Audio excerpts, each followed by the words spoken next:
Welcome to Eat Sleep Nerd, a podcast where you can check out, go AFK, and relax with us as we discuss all things nerd. Comic books, video games, movies, TV shows, and anything else that gets geeks more worked up than James Kirk finding green women.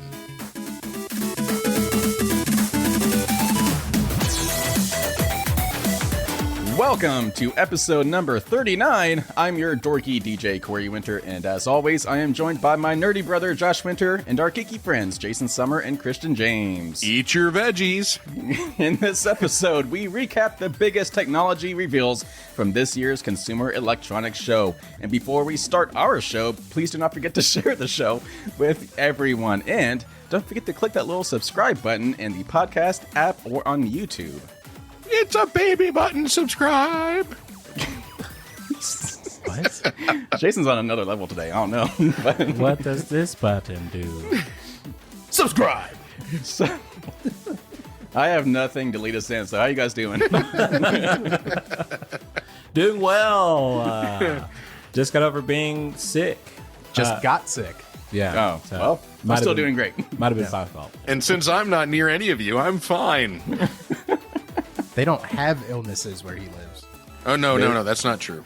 There are no people where he lives. Yeah, No, there are. There's 5 children, and I get sick all the time. Children germs are the worst. Yes. That is very true. I don't think I've had a full month of being healthy for quite some time. Yeah, I know that from experience. Nephews. Yeah, no, literally, as soon as they started school and daycare, no. I at least 20 times a year I get sick. Anyway, well, geeky things. So I guess we hope you're all healthy out there. Yeah. Yeah, right. So, Josh, I know that there's something that you have been geeking out on. I'm not sure if it's good or bad. But what have you been geeking out on this week?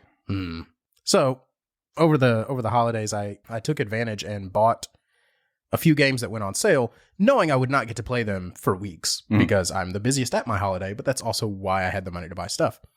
And on the old Epic Game Store, they had a few newish releases on sale for like $20. So I picked up a few of them.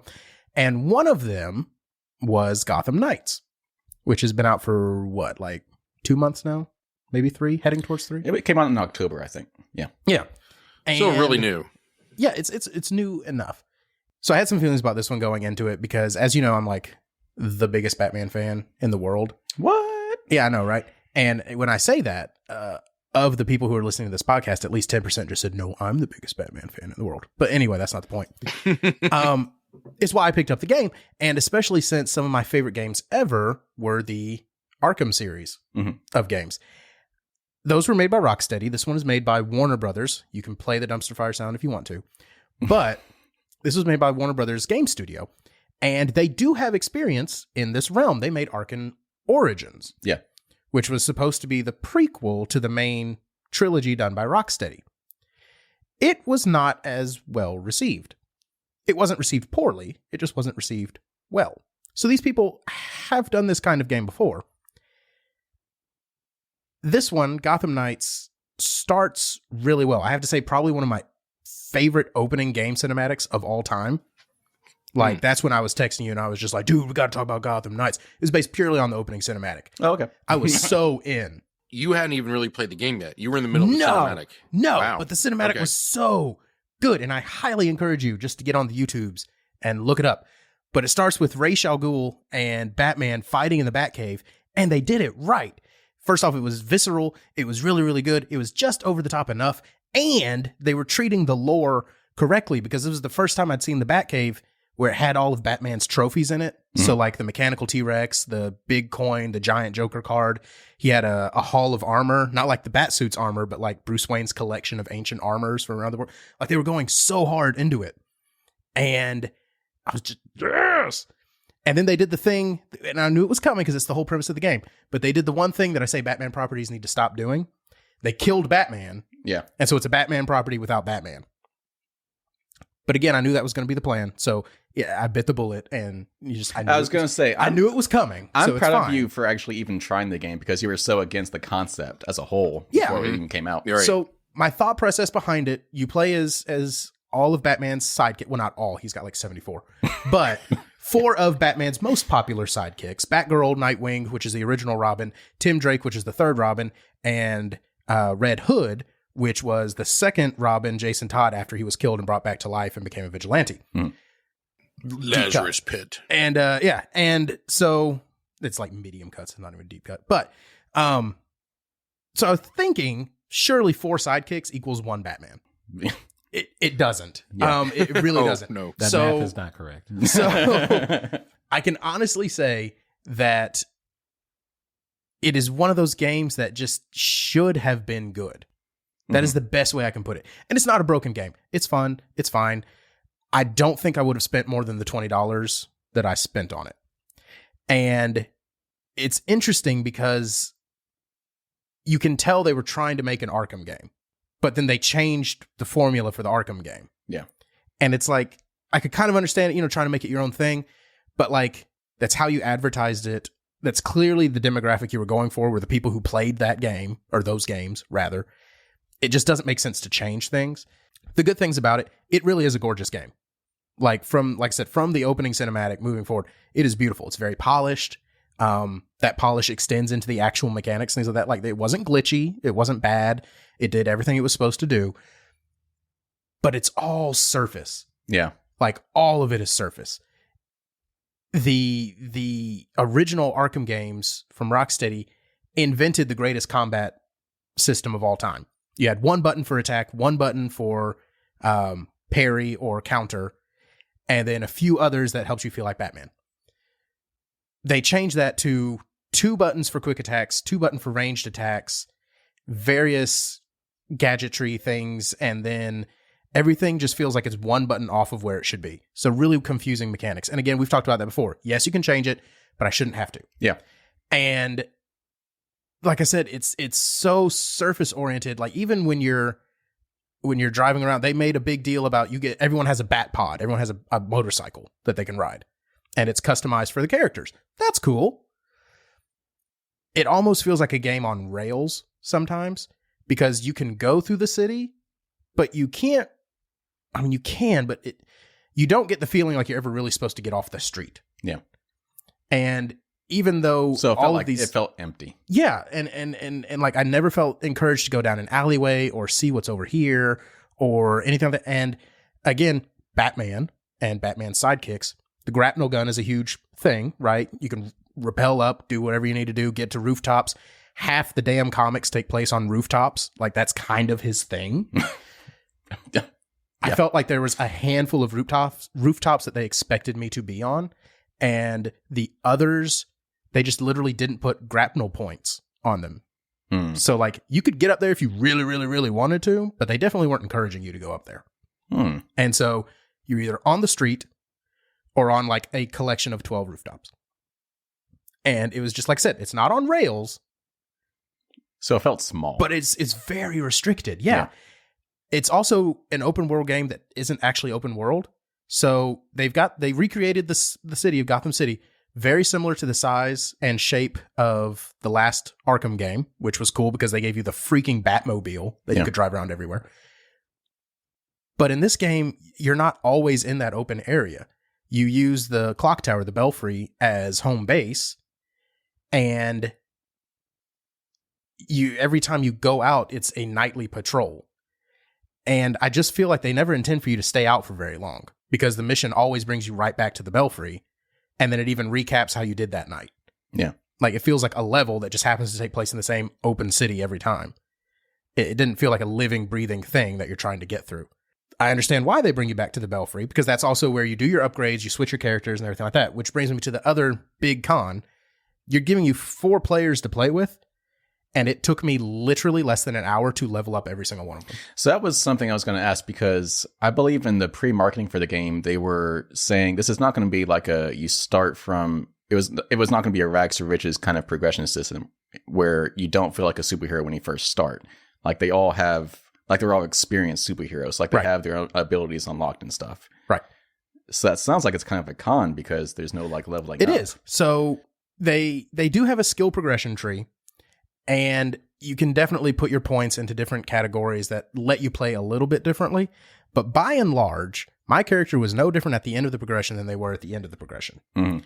And again, I could understand that because, again, they want you to feel like a superhero.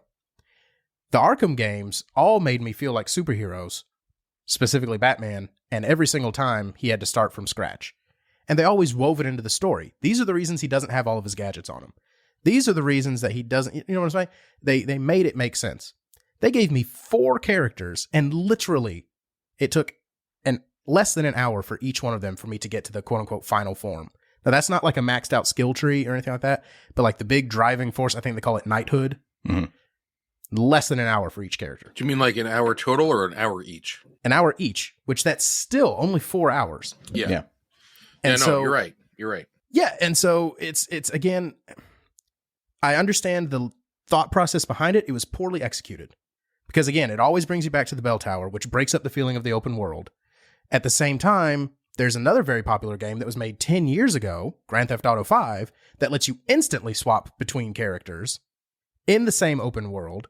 And they even made a mechanic out of it where sometimes you switch over to another character and they're in a situation you have to get out of. Yeah. Right? Yeah. So like, how cool would it have been if I'm playing as Batgirl, I get bored playing as Batgirl and say, I'm going to play as Red Hood. Zooms out, zooms back in on a different part of Gotham City, and he's in the middle of a friggin' firefight. You've got to get out of it. Yeah, that'd be cool. Which brings me to my final point. All the characters were kind of the same. It almost just felt like reskins. So, for example, the Red Hood is the only one that uses firearms. The firearm functionality is really not very good. I never felt like I was wielding firearms. It's just that his ranged attack, he shot guns instead of throwing a batarang. Yeah. Like, there was a really neat opportunity to add a mechanic or change how a character works. Because that would completely change how the game functioned. And they didn't do it. They just... Well, my idea of Red Hood would be something similar to Christian Bale's character in Equilibrium, Gun Fu. Yes. Yeah. Which could be and awesome. They didn't do that. No. And so, like I said, there was a lot of potential there. I had fun. Like, it's fine. I'm glad I didn't pay full price. So, that being said, a generous 3 out of 5. There was some really great work put in by like art direction and the actual production design people. It's just not a very fun game. Yeah. A generous 3 out of 5. Were there any aspects of the gameplay that you really liked? Or any part of the game that you really liked besides the art? No, like no, because it felt like the arcade version of the Arkham games.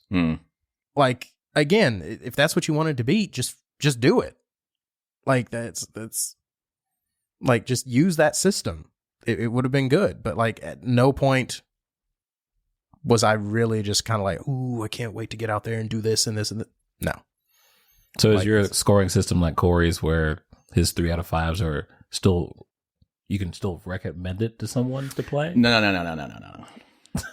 That's a 4 and a 5. So a 3 is playable, but I won't recommend it. A 4 is where I start recommending it. Got it. So Yeah. no one picked this up. 3 yeah, and like that's, I think, I don't know if I'm officially going by Corey's method, the Corey method, but yeah, I mean, that's kind of how I feel about it. Like, if you got $20 to blow and you're just looking for something to literally keep you entertained for a day, yeah, go for it. Why not? When it gets free on Epic Game Store. Yeah, I'll check it out. Yeah. Well, cool. I wasn't expecting you to do a full review. Glad you did. 3 out of 5. Yeah, I want my day back. And yet, he still has not played Guardians of the Galaxy. So, a game I guarantee he will like. Okay, so I'm going to talk about something I've been geeking out on this week. This is an official recommendation from me and my TV viewing experience. Uh-oh. This is a TV show I also guarantee all of us will enjoy. Any nerd can enjoy this show. It's called Mythic Quest. So it's actually airing its 3rd season right now, so it's been around for a while. It is an Apple TV original. The interesting thing is that it's actually the first live-action television series produced by Ubisoft's television and movie firm. Interesting. So the plot follows a series of, it's a workplace comedy. So it follows a fictional video game studio that produces Mythic Quest, which is one of the world's most popular MMOs. So it's very much like It's like a Warcraft. It's a Warcraft Okay. stand-in. Yeah.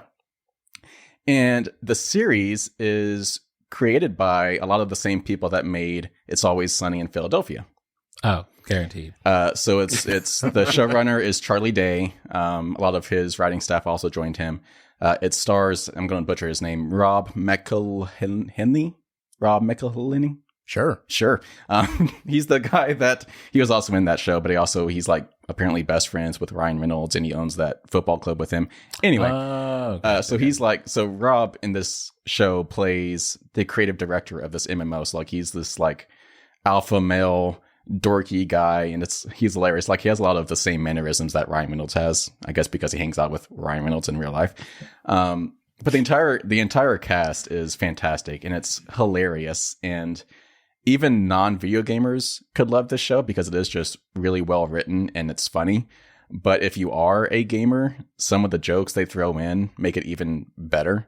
Like there's an episode in the second season that's coming to mind where they're talking about adding a battle royale mode to their game.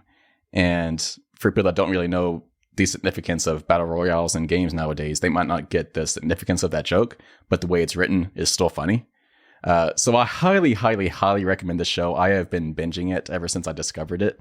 The cool thing is that a lot of the cast, not a lot of the cast, but like one of the cast members is Ashley Birch. And she is a big voice actor in video games. You might know her as Aloy in the Horizon games. She also played Chloe Price in Life is Strange. She played some voices in the Last of Us games. She was Tiny Tina in the Borderlands series, like a big voice actor for video games. She's one of the main actresses in this series. So yeah, highly recommend, especially for video game lovers. I have been laughing out loud.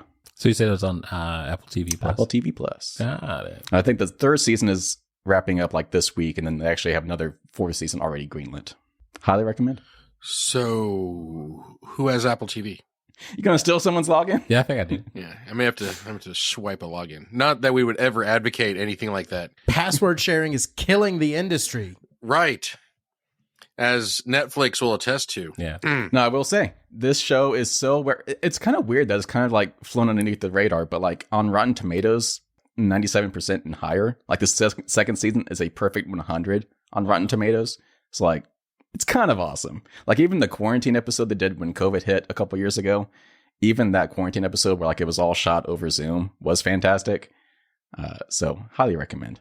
Super, super awesome. Jason, what have you been geeking out on this week? So I continued my Final Fantasy Crisis Core.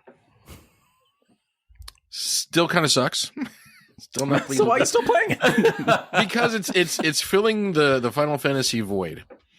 Okay. And yeah. I mean, there's parts of it that I like there are the overlay and the setting is very Final Fantasy VII remake. So it's very pretty. They just don't do much about it. And I am interested to see the story leading up to Final Fantasy VII. That's pretty much what it is. And I know that I can do that by going to Wikipedia, but whatever. I'll try this out. Cool. And then I started playing Jedi Fallen Order, Star Wars Fallen Order. And you've already played it before though, right? No. Oh, what? No, I've never played it. Huh. If you have the PlayStation Plus, it's free. It's not free free, this month. but yeah. But it's one of this month's. Yeah. So I downloaded it, and it opens as Josh was really pleased with Gotham Knights. This one opened really strong. Yeah, it does. Yeah, and I didn't realize that the character was already a Force user and was a former Jedi. I didn't realize that. I thought it was going to be like another Kyle Katarn type thing where you become a Jedi at some point. So that was kind of fun. And overall, it's been a pretty good experience. I do see a lot of graphical glitches. Interesting. Things will disappear. He'll walk, like there'll be like clip issues, like walking through things or people disappearing that were there and they should not have disappeared. Things like that. So that kind of takes me out of the game. But otherwise, I've been really enjoying it. How do you feel about the level design? Like how you transverse the environment to get from point A to point B? So far, it's okay. Like, I only just now got to the ship where I got saved. Okay. But I remember you saying that, so I've kept that in mind as I've played. And I do see that one of the things that's kind of repetitive is the lightsaber fighting. Like when you do a parry and then a cut with the lightsaber, it's always pretty much the same graphic, the same animation, and that's getting old pretty quick. I could not figure out how to parry worth crap in that game. Oh. That was actually my biggest con on that game. Yeah, was the parry feature was very difficult. Yeah, like I got to one boss battle and I could not get past it. I spent like hours on it and I just gave up. That's where I ended up stopped playing that game. I could not figure out. I thought it was pretty simple. Maybe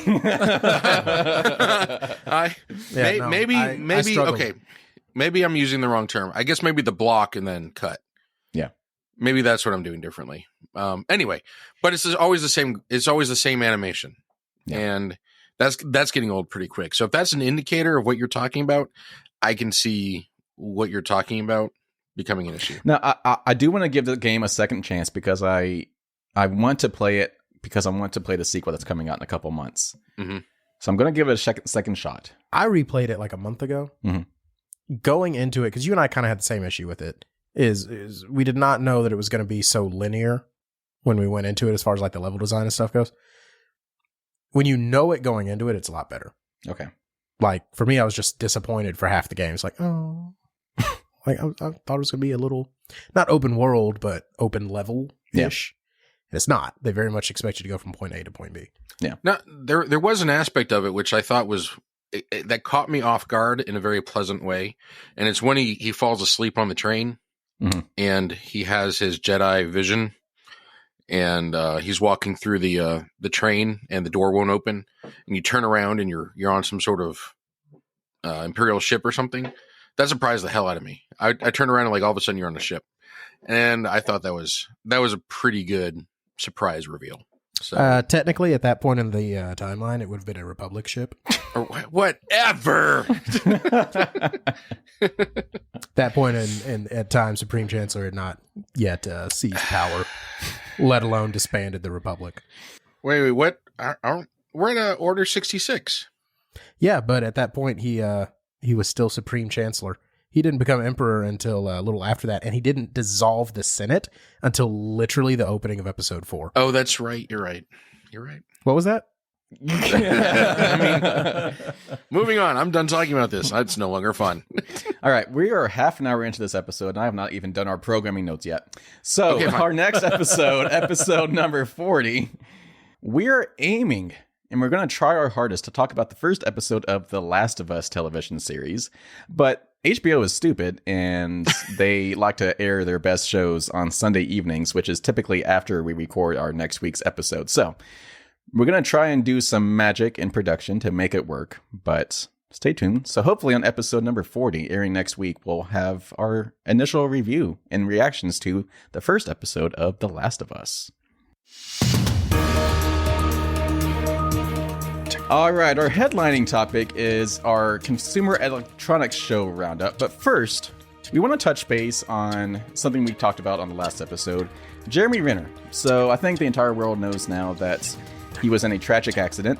Josh, weird. Calm down now. He was in a tragic not snowmobile, but snow plow accident, and suffered some pretty serious injuries. Initially, the reports were it was a leg injury, but more updates came out where it's actually his entire chest was crushed, and it was actually like extensive injuries. He's had multiple surgeries at this point. But the good news that we've gotten this past week is that he is conscious. He's in good spirits. He is recovering. He has posted on social media a couple of times, thanking his care workers and his friends and his fans. So, he's on the road to recovery, but obviously he still has a long road to recovery ahead. But we just wanted to share some good news that he is doing better, and he's doing probably as good as he could be after what he experienced. So, yay, hockey! Yeah. All right.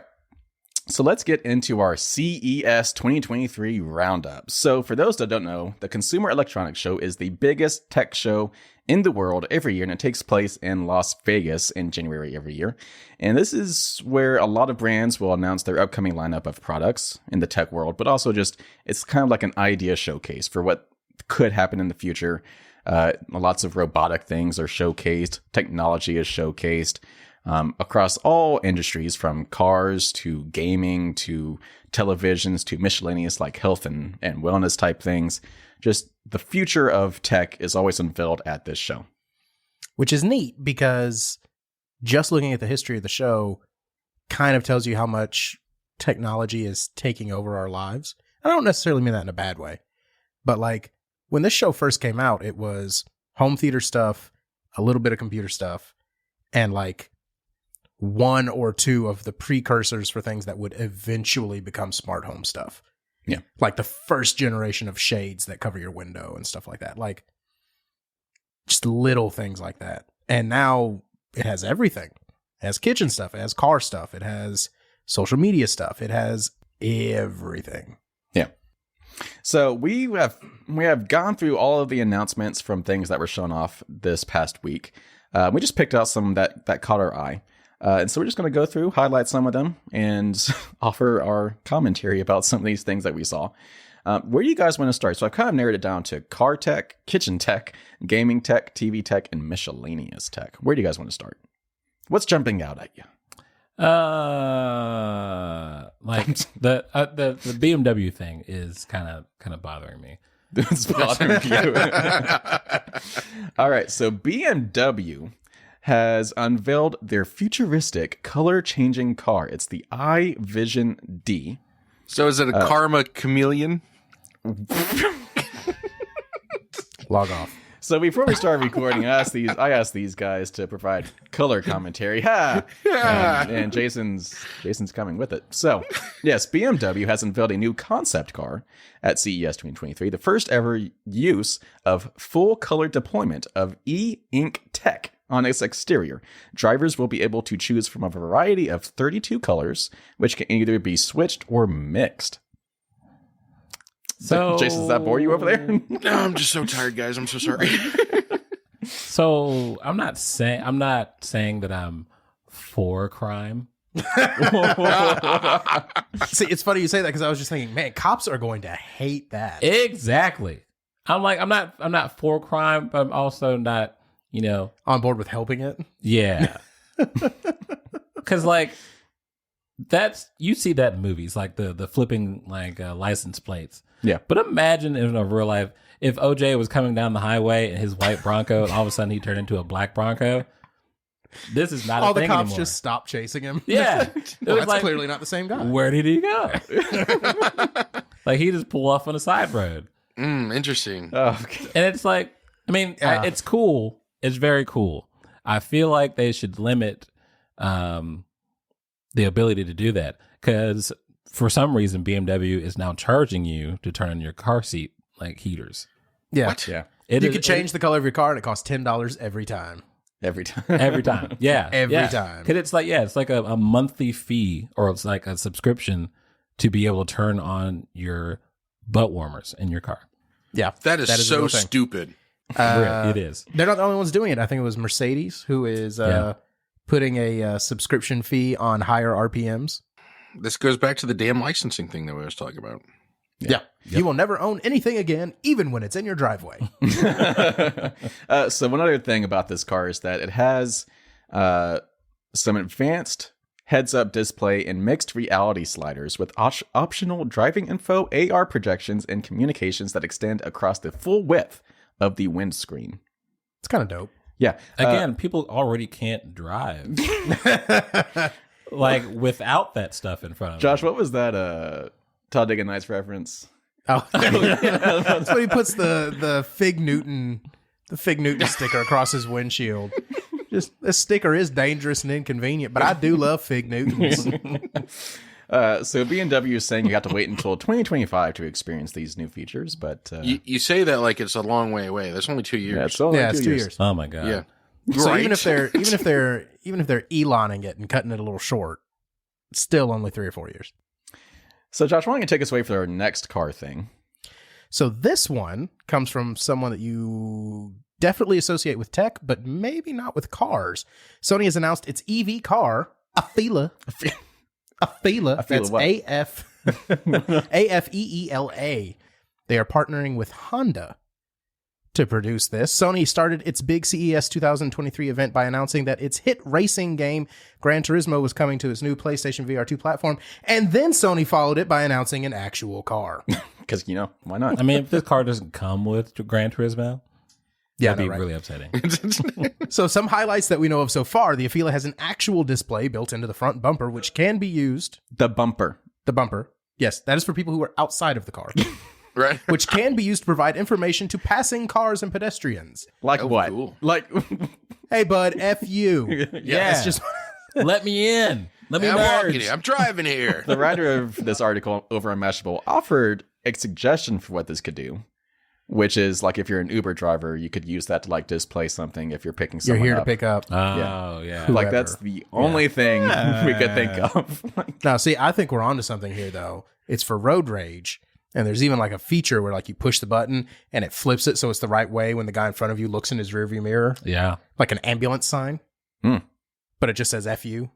Yeah, not that I may have already been looking at stuff like that, but there are LED signs that do exactly that for your windshields. For way cheaper.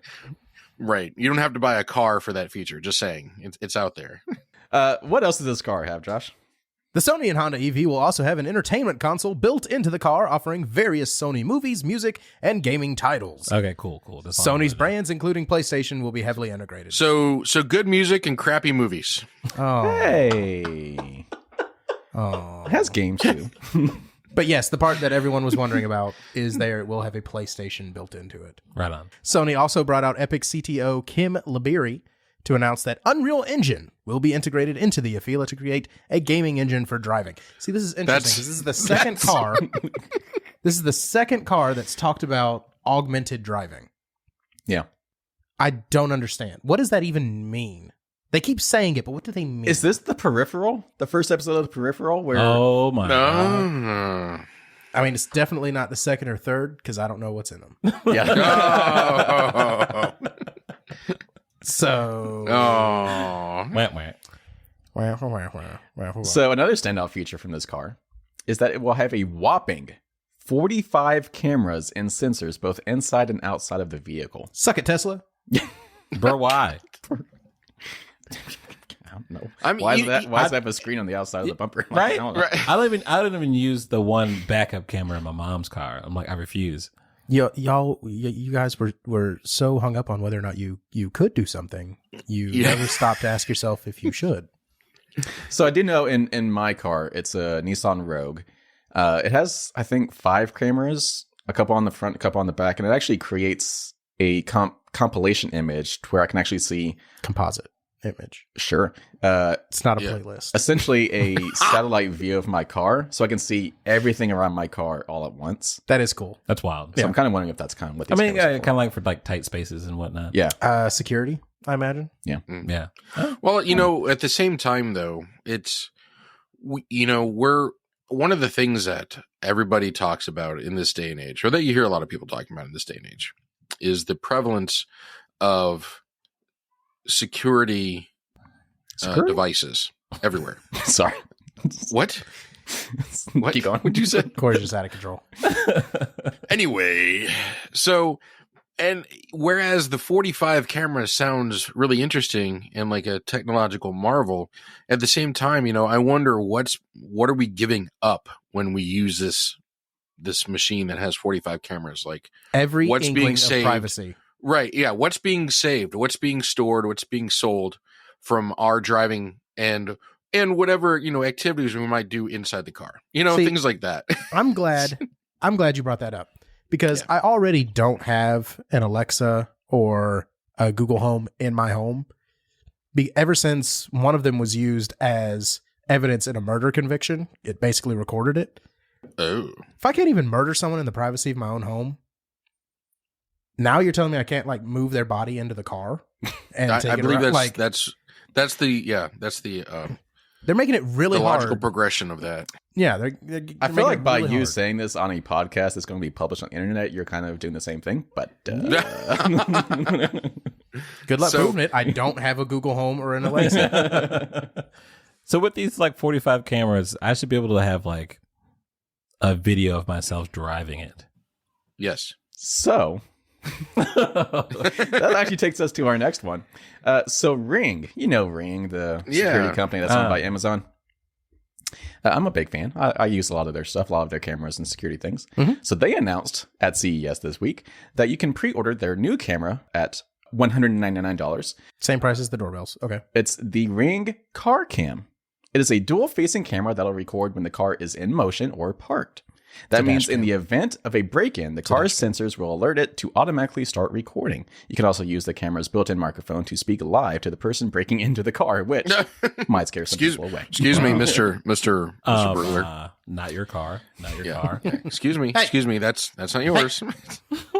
Hey. All right, listen, if you're going to go through the suitcase, just leave those. I need those documents for work. Just leave those. Thank you. Okay. There's nothing in the glove compartment but napkins. So another big feature is actually pretty cool. It's actually the traffic stop functionality. So in the event that you get in a minor accident or you're pulled over by police, you can actually just say, Alexa, record, and the camera will record with the car stopped or in park. See, an Alexa in the car. Well, yeah, but... Nope. Well, this one might not incriminate you. Yeah, it could actually help you. Yeah, but now the cops hate it for the same reason I hate it. Well, yeah. Yeah, that's true. Well, never mind. We're not going to talk about that. Anyway, moving on. That's okay. It's a whole different podcast. Right, exactly. Yeah. Anyway, but that's not the only device that's coming out with Alexa for your car. One of the other articles that we have is Panasonic. Mm-hmm. And they've got a cup holder sized air purifier, which also has Alexa in it. Yeah. Wow. So I don't want to see any more of those little trees hanging from anyone's rearview mirror. Right. We're gonna ozonate your car. Yeah. Like, Alexa, make my car smell better.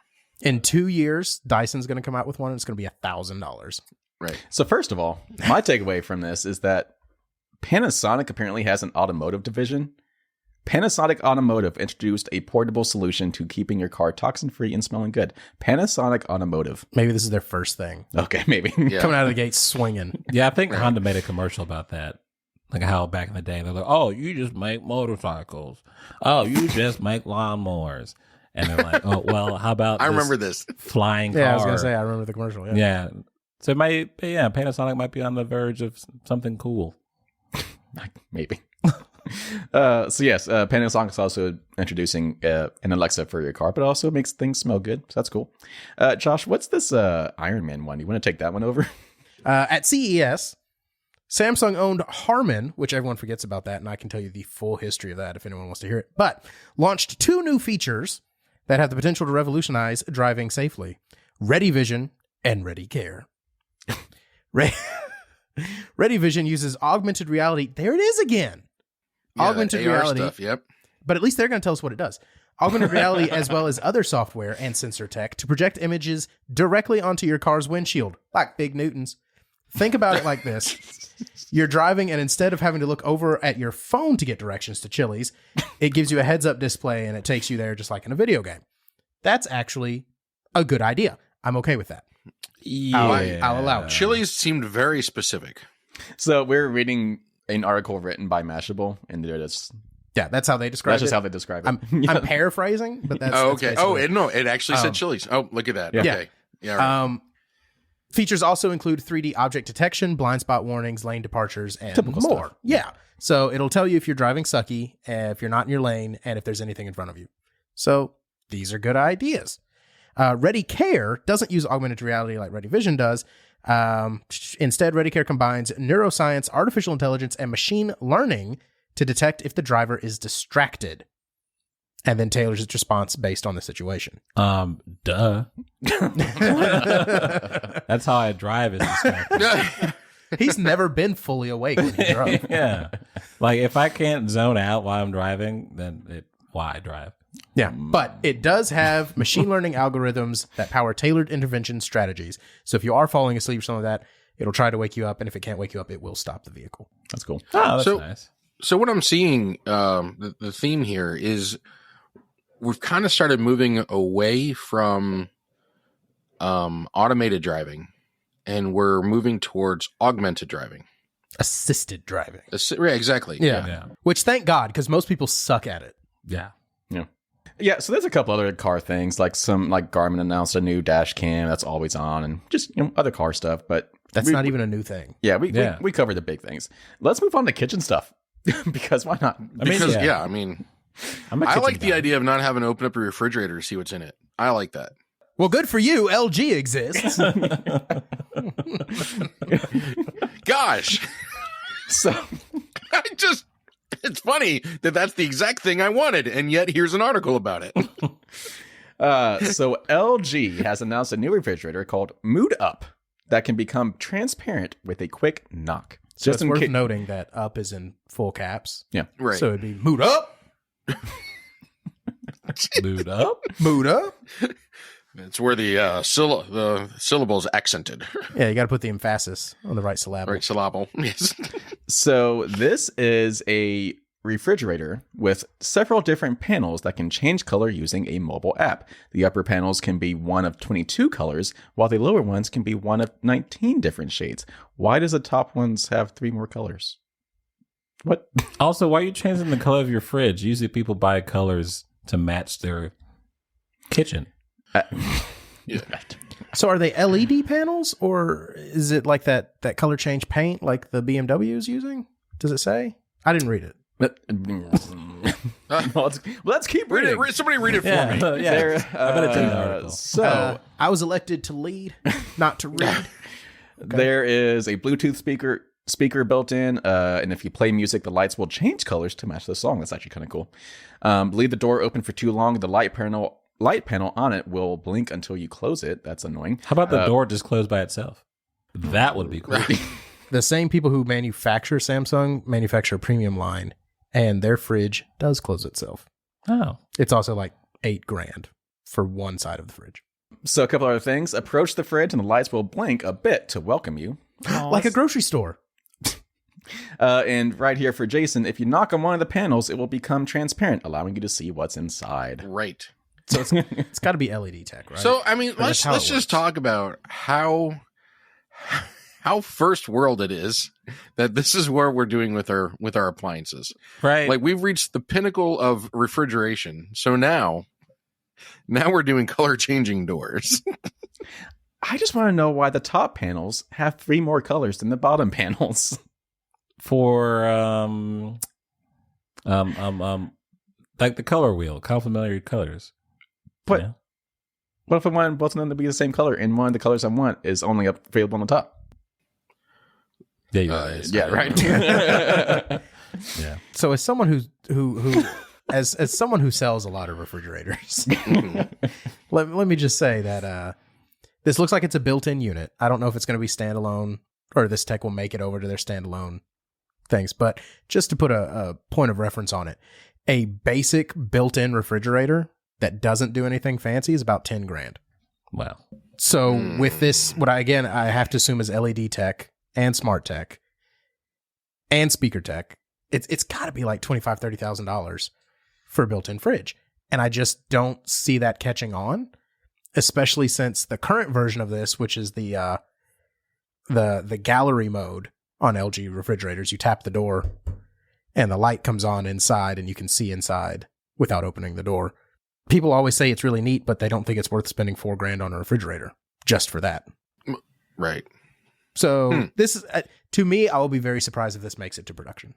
So it is worth noting that LG did not unveil any pricing or availability details for this fridge. So might just be a concept. Maybe it's more like a look, see what we can do type thing. Yeah, throwing it out there. Yeah. This is neat. I think the tech will have interesting applications not on a refrigerator. Yeah.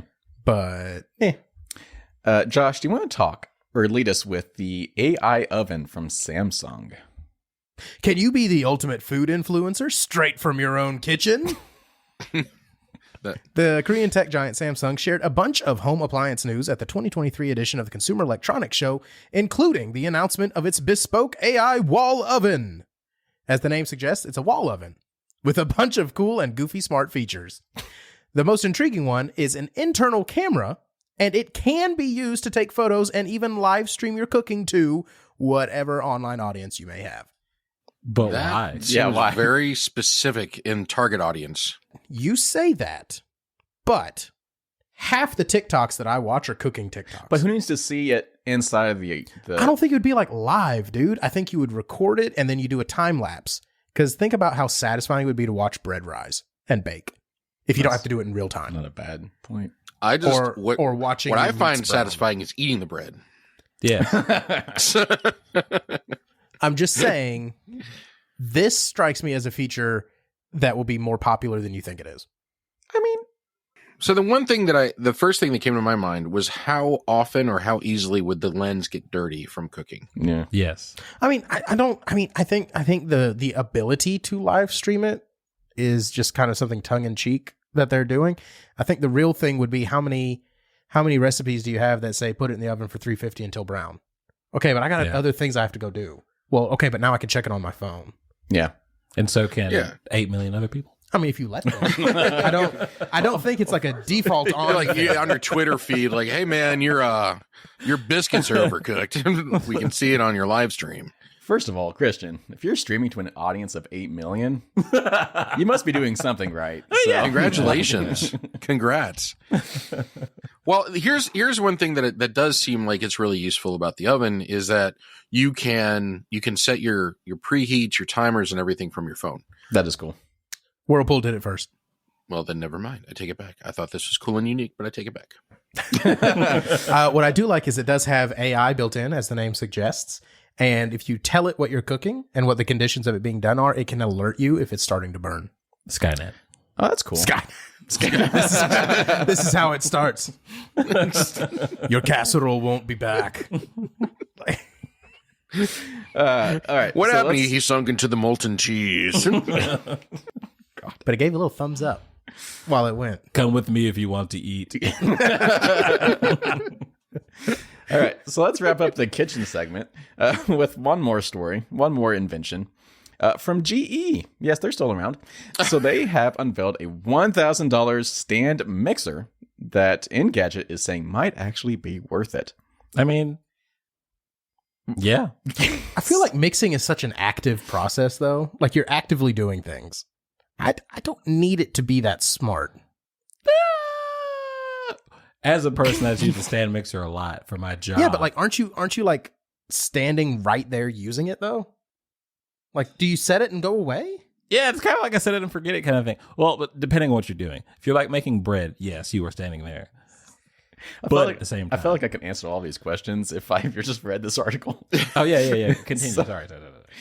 So I liked our conjecture. This $1,000 profile smart mixer has all the features of a typical stand mixer, obviously, but it also has a digital scale and voice controls built in to help you streamline your bakes. So it actually helps you weigh out your ingredients and things like that. See, that's baller. It's taking out a step. And dishes. If you don't know how much you're putting into it, you shouldn't be putting into it. Well, that's the thing. When you're baking is very exact. So if you can so you shouldn't be dumping before you know how much you're dumping into it. Well, I think this is taking out that step of having to like use measuring cups and stuff. It measures for you. Yeah. Which is why it costs $1,000. It's taking away. It's so stupid. Taking away dishes you have to clean. Here's an aspect to it which seems like actually really, really cool, is that it can detect the changes in texture of the material that you're spinning or that you're mixing. So it could so it can prevent under or over mixing recipes. Or you can just friggin' look at it while you're using it. Well, this is for the people that don't like to cook, i.e. myself. So I would love this. All right. So if you didn't, honestly, you wouldn't have this if you didn't like to cook, Corey. Corey might. Yeah. Sometimes Corey has more money than he knows what to do with. Granted, I'm not going to go out and spend $1,000 on a mixer, but if I was just rolling in dough, I would definitely buy this. Ha! Nice. Zing! Nicely done. He didn't even mean to. Don't be proud of him. He had no idea he said it. No pun intended. So let's go into gaming tech. So there's only not much gaming stuff was unveiled. There was a few takeaways. Well, they have their own expos. They do. They do. Know? Josh, you want to talk about the Razer one? Yes. Oh, cool. This is another one that strikes me as so stupid. Cool. Razer, the gaming company, they make some of the best keyboards and mouses. They might as well sponsor this studio because I have Razer stuff all over the place. Literally all over the place. Have created a haptic head cushion so that you can feel the game. It's a head cushion you attach to the top of your PC gaming chair, and it provides rear audio as well as haptic feedback tied to whatever game you're playing. Razer didn't give out any price or availability details, however, which makes sense considering Project Carol, which is what they're calling it, is likely not its real name anyway. So besides making you deaf, it'll also give you seizures. Wow. I was just thinking I could feel the game in my head, which is kind of cool. I don't want to feel. Well, I mean, you shake your head enough, it's it's going to shake some nerves loose. Well, here's my thing. How many gamers do they think that are sitting up straight? See, that was my thing. Yeah, that was my thing. Like, I don't lean all the way back in my chair. I'm leaned forward. Yeah, any like gamer I see on the internet or something like that, their like elbows are on their knees. Yeah.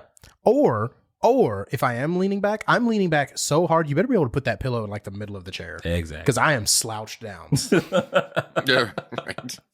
So all in all, this strikes me as a terrible idea. But I mean, I get it. That'd be cool. Razer was due for a miss. So I mean, no, Razer has become known for introducing a lot of weird tech that never really makes it that far past like the alpha stage of like people testing it for them. Yeah. This is probably just one of those things that they want to like introduce, and like if people catch on to it, they'll go further with it, but otherwise it's like an idea. This strikes me as one of those things that a 12-year-old asks for Christmas because they think it's going to be the coolest thing ever, and then they never mention it again. Like I believe it was last year, Razer unveiled, actually probably at CES, like their smart desk. It's like it was like a touch tabletop, so like the entire tabletop was like a smart screen, and it was just a concept. So this might just be a concept that doesn't really do anything. If I wanted to feel the game, I'd feel like they would need to make like a gaming vest. So you're playing Call of Duty. That's the thing. They don't make it. Someone else does. But there is a haptic vest. Yeah, they do that. I want that. Yeah. But wait, does it feel like you're getting shot? Yeah. I mean, it doesn't hurt, but I mean, there's obvious like buzzes around like your chest or like just your head imagine area. just playing Call of Duty, get shot. You're like, oh my god. That also would be cool. What happened? Oh, I'll be okay. What if like you could turn up the levels on it? It's like it makes you pass out. Like yeah, like man, you just feel like what it feels like to get shot, especially like with 7 bullets at a time. Jeez. This is not the only thing Razer showed off. They did show off their new Edge gaming handheld, which is 5G based. It's actually this one's actually coming out January 26th. It's really soon. It's going to be $400. It is built around an Android operating system, which is, to be fair, one of the best places that like mobile gaming has succeeded is on Android. It's not on Apple. Sorry, guys. But this one's built on the Android operating system, uses an OLED screen, which is really cool, and it basically is giving off some pretty heavy Switch vibes.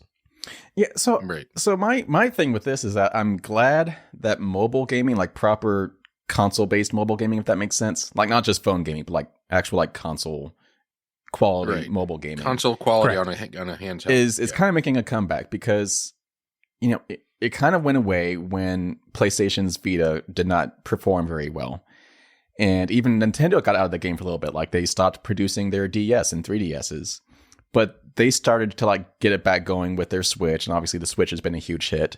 And then last year, Steam revealed and released their Steam Deck, which has been doing really well. I still want one. So I'm glad that Razer is keeping it going, and I really want PlayStation to get back into it because I miss the days of playing on my PSP. I was about to say that. Like they need to bring back the PSP. The PSP was fire. Yeah. So I hope this is like just the next step. So I hope Razer helps kickstart another trend in mobile gaming because this looks cool. Like obviously it looks like a quality product. Razer makes quality products. So hopefully this is going to be another one. So, I mean, I don't know. I mean, this is, like you guys said, this is cool because handheld gaming hasn't really been around in a while. So I do want to point out, though, that it's $400 for the Wi-Fi version, and it's actually more for the 5G version. Okay. Correct. So it's probably going to be, I'm going to say they're going to tack on another $100. Probably. So Sony has unveiled their first-party PlayStation controller that is accessibility friendly. So it is the Project Leonardo controller. Obviously, it'll probably get a better name later. And this is a customizable controller for the PlayStation 5 that is aimed at helping people with disabilities game more comfortably. So PlayStation partnered with accessibility organizations Able Gamers, Stack Up, and Special Effect to create the configurable split controller design. So it's actually pretty cool. I'll be sharing all of these links in the show notes, obviously. So this is a controller that you can actually take apart and put buttons exactly where you want them in two different configurations. Like you have a left-handed controller and a right-handed controller. And you can actually rearrange the buttons in a circular pattern to make it more accessibility friendly for people with disabilities. The company said that the controller was built to address common challenges faced by many players with limited motor control, including difficulty holding a controller for long periods, accurately pressing small clusters of buttons or triggers, or positioning thumbs and fingers optimally on a standard controller. For some context, the video game industry has been getting some criticism these past few years because a lot of games do not have accessibility features built in to where anyone beyond just people that have perfect vision and perfect motor control can actually play a game with ease. So this is pretty cool. Xbox introduced their adaptive controller a couple years ago. This is finally Sony getting on the same page. This is pretty cool. Yeah. The images here, they're showing that it's maintaining the same kind of aesthetic of the controller that we're all used to for the PlayStation 5. But I guess it looks like a disc or a wheel. Yeah. Instead of a boomerang controller for both hands. And, I really don't know how that would work. I'm interested to find out, but it looks really interesting. All right. So let's move into TV tech. Josh, I feel like this is your area. Yay. So why don't you just take all of these? So what did LG debut recently at CES? Okay. So LG has become famous for being the largest producer of OLED televisions, which factually makes the best picture. It has perfect contrast, perfect black levels. They showed off their new generation of OLEDs, which they're calling the M series. It is their signature lineup. It is available in 3 sizes, which is 77, 85, and 97 inches. Why couldn't they round that up to 100? Okay, so I don't know.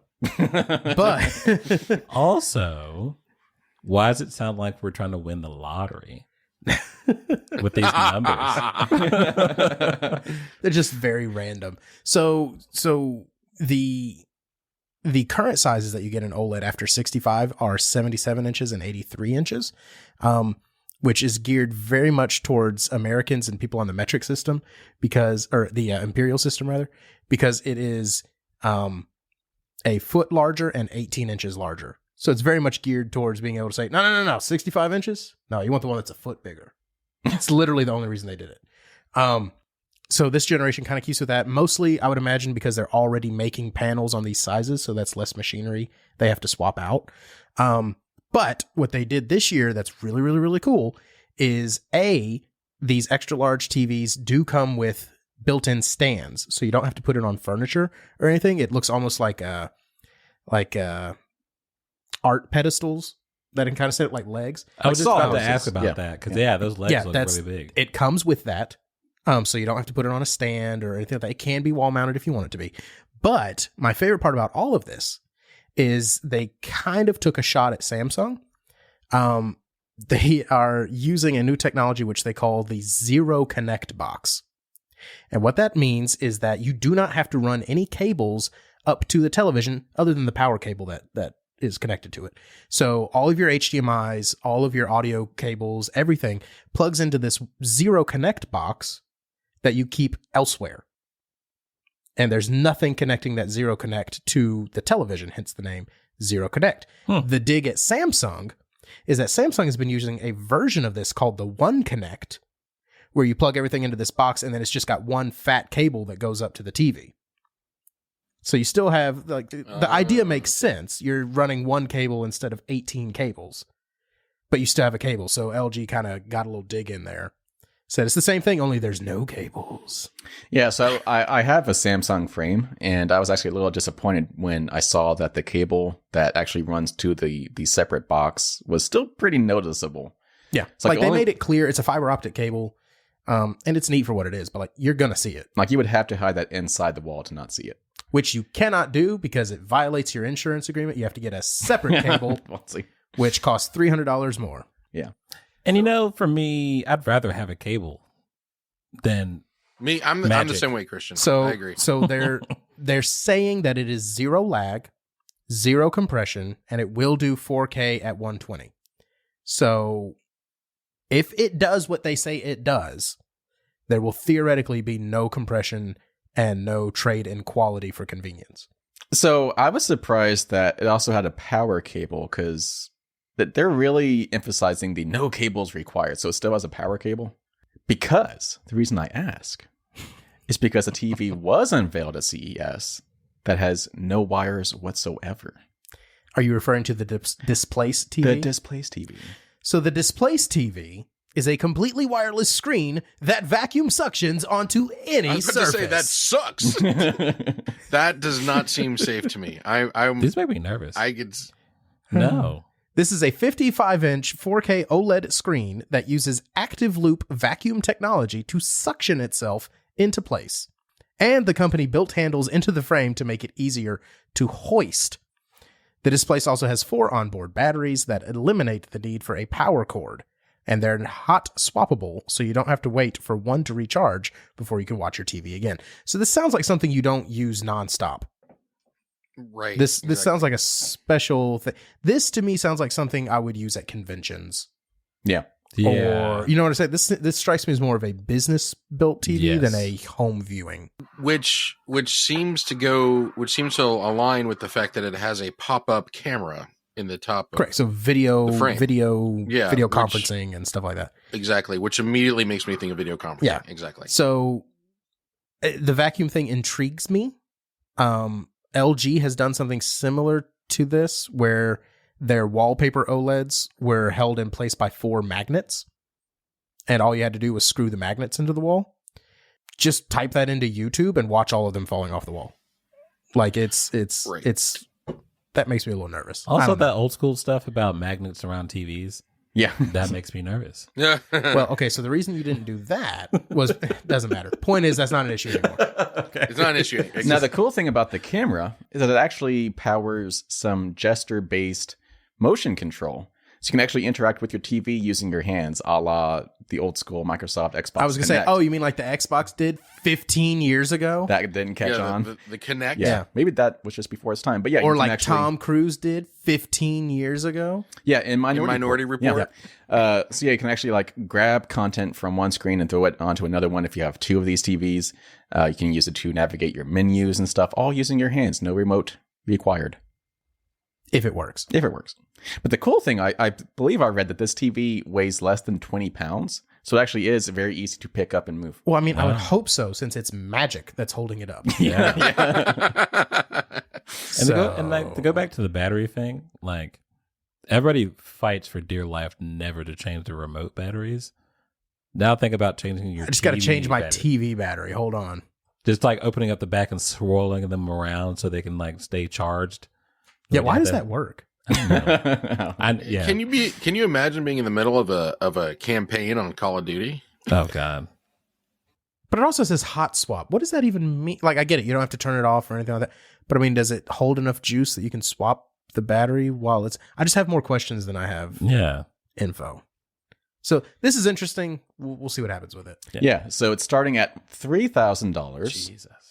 but only 100 units are available for pre-order at the moment. So this is very much a startup product. Get in line, peeps. Yeah. Yeah, I'm going to let other people get in line. Yeah. I'm fine. Thank I you. don't like lines.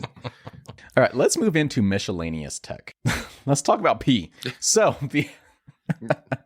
so with things, a new streaming platform. Ah, Get it, P? Streaming?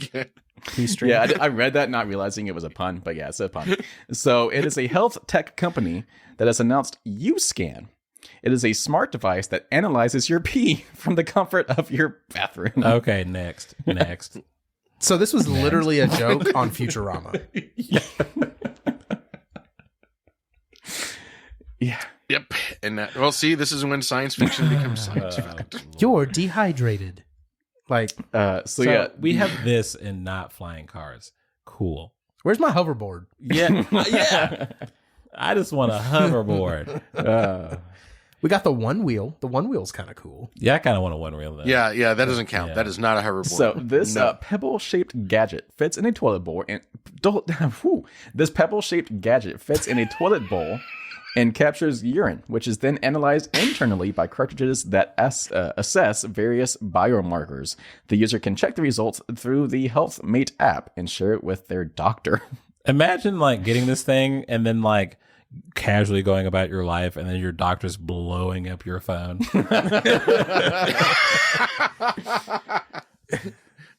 Like, hey man, give me a call back where there's some stuff we got to talk about. Right.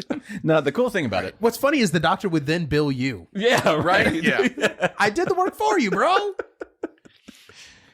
so it obviously does have some pretty awesome benefits. So it can tell you how dehydrated you might be. Always. It calculates your protein and vegetable intake, your carbohydrate intakes, your vitamin C levels, Do my pee-pee?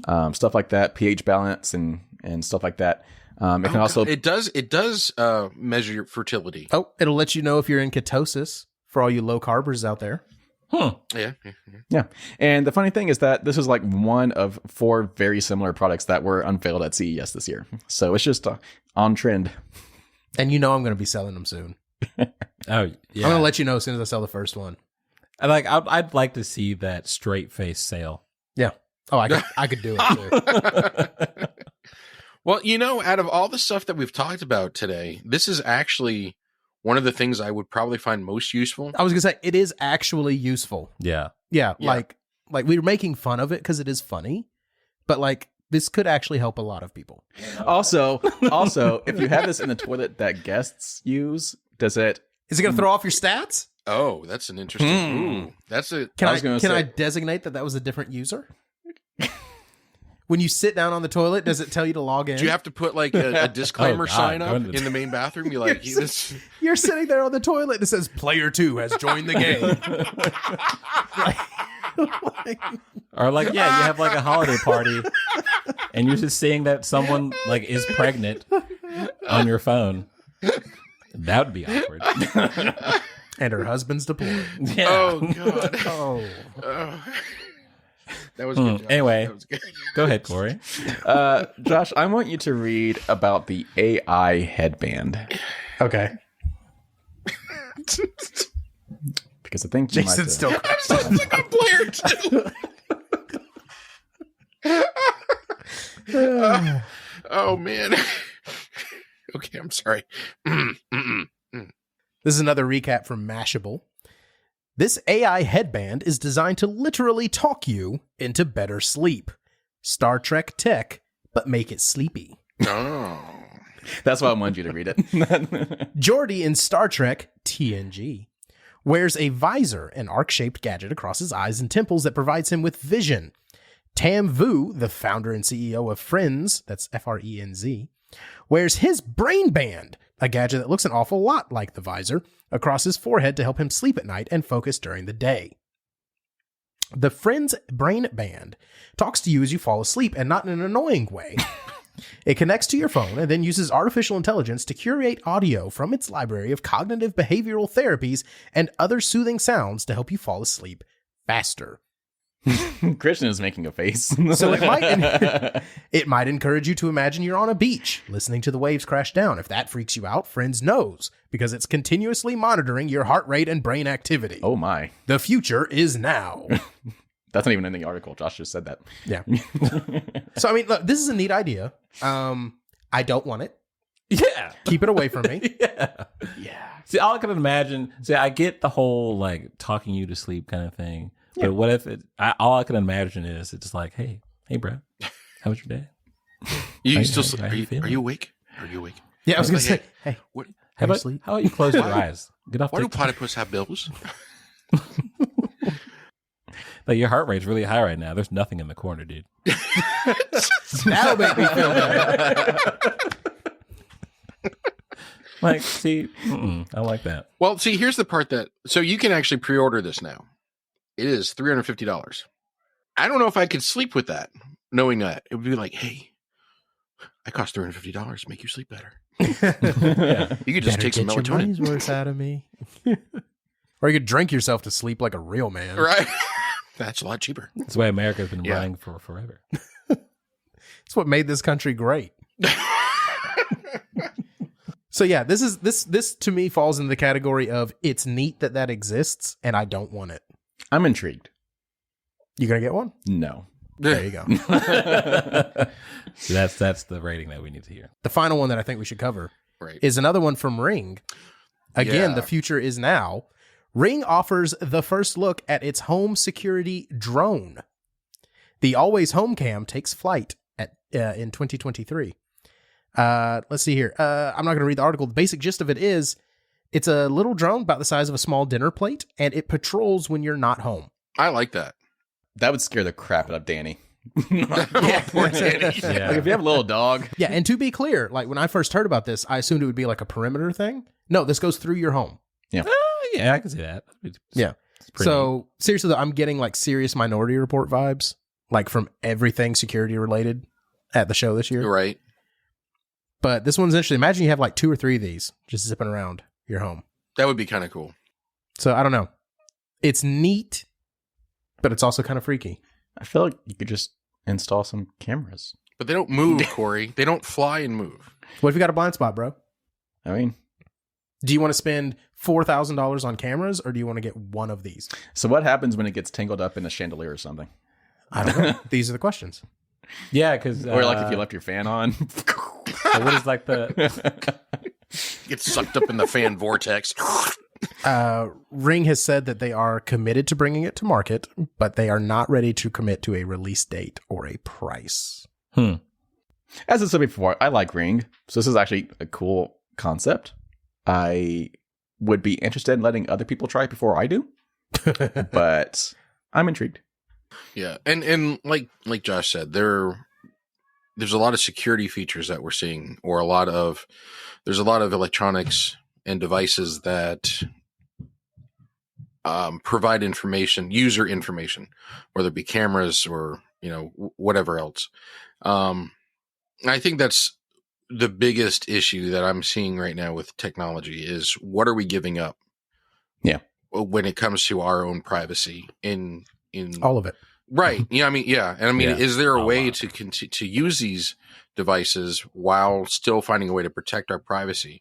Or do we, No. or do you have to choose to stay in the relative Stone Age in order to maintain your own sense of self? Yes. Okay. I'm giving you the answers. Okay. This is an open book quiz. Like, I don't know. Yeah. So I think that kind of wraps up. Thank you, Jason. The CES stuff here is that a lot of it is pretty invasive when it comes to personal privacy, but there's also some cool stuff. but as a here. society, I don't think we expect privacy anymore. Nah. No, we don't. I do, but as It'd a be society, nice, I but don't think it's an expectation anymore. what is privacy? We actively share everything about our lives. I don't. Well, Christian, answer your own philosophical question, Christian. What is privacy? Oh. Answer that we don't even- physiological. We don't even know anymore. I just wanted to say it like an Englishman. What is privacy? Yes. All right, so that wraps up our coverage of Consumer Electronics Show 2023. I want to finish out this episode with just some quick fire updates on things that we have been talking about in previous episodes. So, Avatar: The Way of Water. We were wondering if this movie was going to get anywhere near $2 billion at the box office. Well, it's been 4 weeks now, and it's getting up there. So he's about to break even, is what he's saying. He's already broken even. So we're as of this recording, it is in its 4th weekend.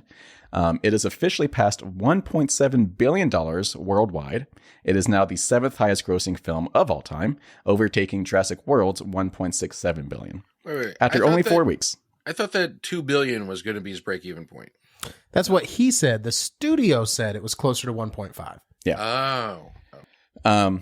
After 4 weeks of release, The Way of Water has generated $517 million in North America and $1.19 billion overseas. At the international box office, it's now the 5th highest grossing movie of all time, behind only Avatar, Endgame, Titanic, and Infinity War. So to be clear, James Cameron has 3 out of the 5 highest grossing films of all time. James Cameron's third film to cross $1.5 billion globally, and is the only director that has done that. The Russo brothers were close behind him. They have also obviously gotten Endgame and Infinity War above $2 billion, but they were edged out. Cheating. I feel like that's cheating. Why? Because anyone could have directed those movies and they would have made that much money. Yeah. They also had Civil War, which was only 1.1. You know what I mean, though, Christian. I don't make the stank face. I don't know about that. Okay, let me rephrase. Any competent director handed that property with a built-in fan base could have made those money. Those monies? Those monies. Yes. You get what I'm saying? So you're saying like Tim Burton. It would have been a very different movie, but people still would have gone to see it. Accurate. I mean, yeah, probably was. Because it's the conclusion. That's my point. Anyway, point is, prior to this movie, only 2 directors had movies that had generated $1.5 billion and above, Russo brothers and Cameron, but now he's solely the only director that has 3 movies above $1.5 billion. It is obviously now the highest grossing film of 2022, beating out Top Gun Maverick, sadly. I also disagree with that. How do you disagree with that? It's numbers. What year is it? Well, it came out in 2022. I know, but I'm just saying all I got to do is release a movie on December 29th. And as long as it does really well in 2023, I can claim that it was the best movie in 2022. Well, yeah. That's stupid. I guess so. It came out in 2022, yes. Yeah, that's really that's kind of cheating. I feel like that's cheating. Because Top Gun had months. I mean, like if Top Gun was still in theaters and still making money, it would still be a 2022 film. I'm just saying. But you'd have to do a cutoff at the end of 2022. Like for income. It's a 2022 film. That's what, no, but I see it. No, I'm on board with Josh. I feel like they're playing it like school years, you know? The 2022-2023 season. From September, the fiscal year. From September. I feel like you guys are getting stuck up on semantics. Like, yes. It's been 4 weeks. Top Gun has had 6 months. It still beat it. Like, get over it. All I'm saying is that if it does the bulk of its business in the following year, does it really deserve to say it was the highest grossing film of 2022? But also, it's only been 7 days in this year. It came out 3 weeks in 2022, even before that. Okay, so I think what we really need to figure out. I want to know dollar for dollar at the end of December 31st, who had made more money with a December 31st. Why does it matter? I mean, it kind of matters. It does matter. It does. To make a list like that, because Top Gun Maverick did its full run in 2022, and it made more money than any other movie in 2022. But also now, Avatar: The Way of Water has made more money overall. So why does it matter? Because Avatar should say that they made more money in 2023. Now, they could say they made more money than any other film. Also, they're not even saying this. I just pulled this from a critic that mentioned this little tidbit. Like, this is not an official release. Like, well, I don't like that guy. Well, yeah. Oh my god. Okay, so wrong. I feel like everyone other than Corey understands what I'm saying. And that critic. With $45 million. They also have the second best 4th weekend ever, behind only the first Avatar movie. That seems like such an like the second best 4th weekend ever. Yeah, I know. At what point? It's starting to sound like football statistics. Well, he's only the 8th guy to ever do this on a 3rd Thursday of the year. And they're really a third quarter defense. Now, the main takeaway is that Avatar 2 is making phenomenally well. Yeah, you guys are. That's the main takeaway. Let's also note that it is doing so well. Like even like after like a week or two after its release, we were already talking about 3 and 4. Yes, there was some confidence. Yeah, James Cameron has now said that Avatar: The Way of Water has become profitable, taking us back to what Jason was saying.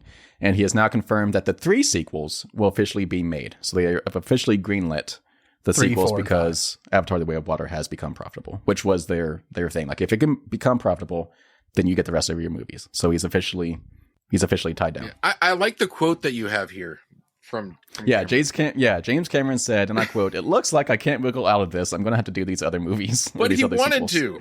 It's like, but now he's got to do it though. Yeah, it's like now I have to do it. Yeah, that same quote. I've read that quote. I don't remember where it was, but he says he's basically committed to doing only this for the next 7 to 8 years of his life. So I get it. And when you consider his age, who knows how much life he's going to have after that. So like he's basically committed to doing this for the rest of his life.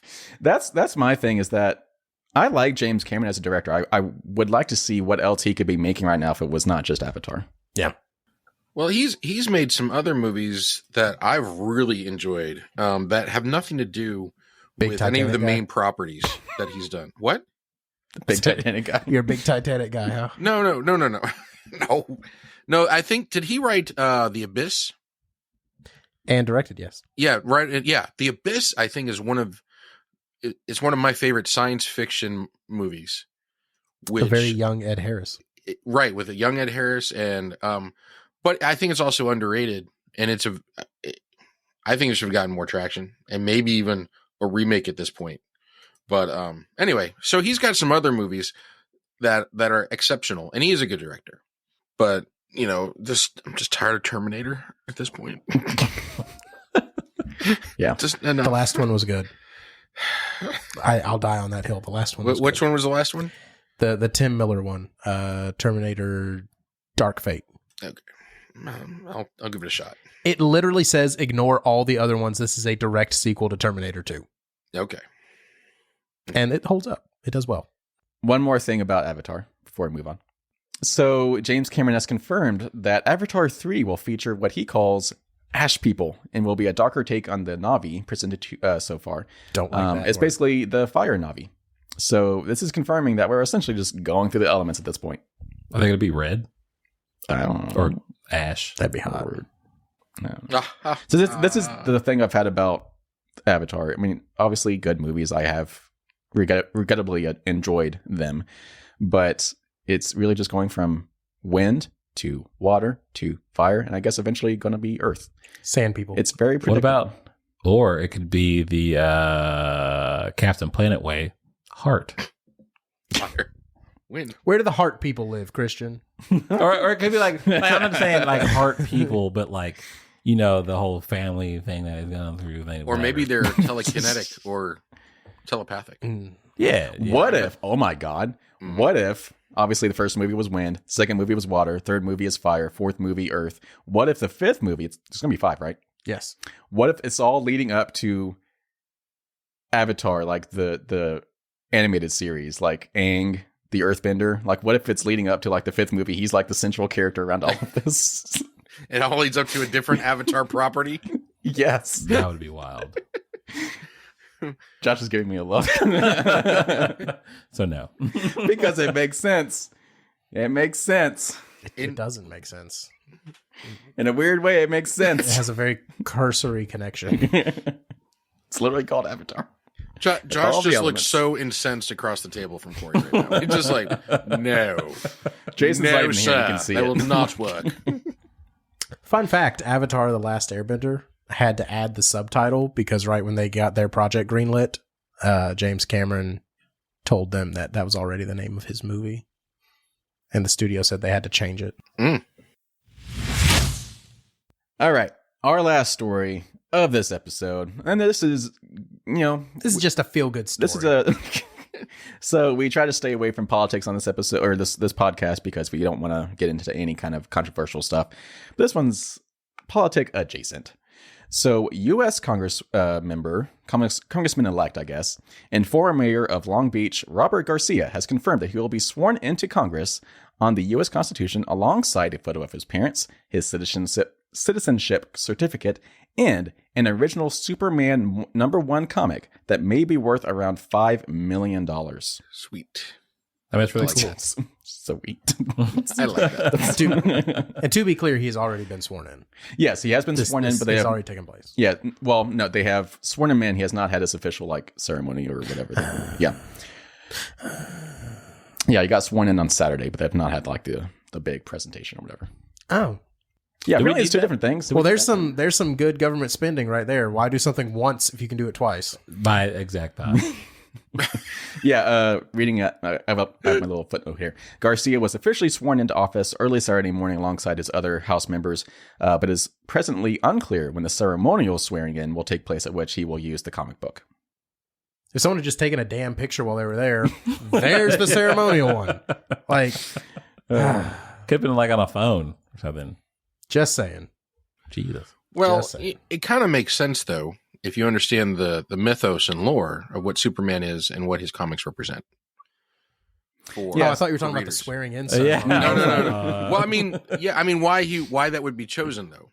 Well, yeah, no, I get that part. Yeah, I mean, I'm just saying we're having two ceremonies for the same Yeah, I see what you're saying, but thing. Yeah, he took to Twitter to say he is obviously being sworn in with things that matter most to him and things that mean a lot to him personally. So obviously his parents, his citizenship certificate, but also Superman. Apparently that was a big part of his childhood. This comic book I don't even own.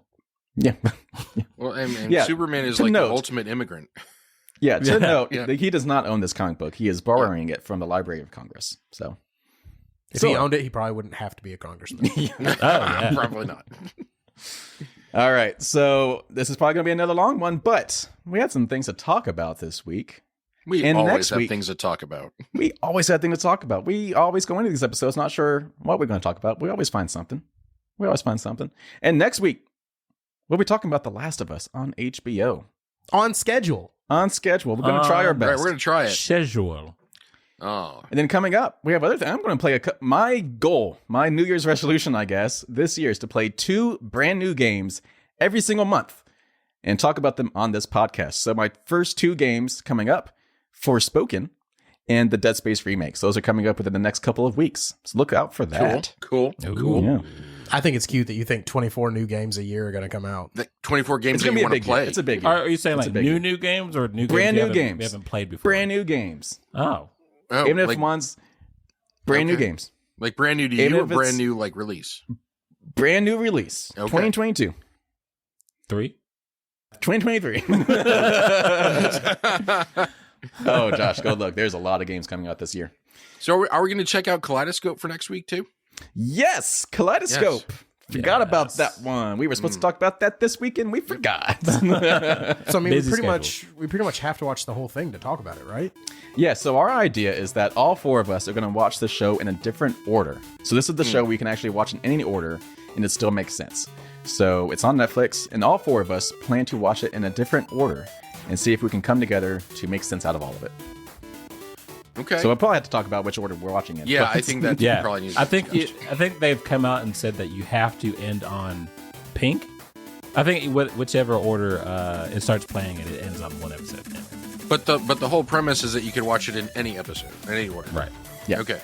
So if you want to join us, go watch Kaleidoscope on Netflix this week Right. and come back on next week's episode number 40, to see how your experience with the show compared to ours.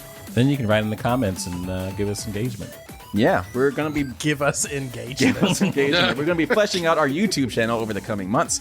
So please find this episode on YouTube and share your thoughts. Join us. Engage us. Join us. One of us. One of us. Oh my God. Ignore the terrifying, monotonous, repeated phrase there.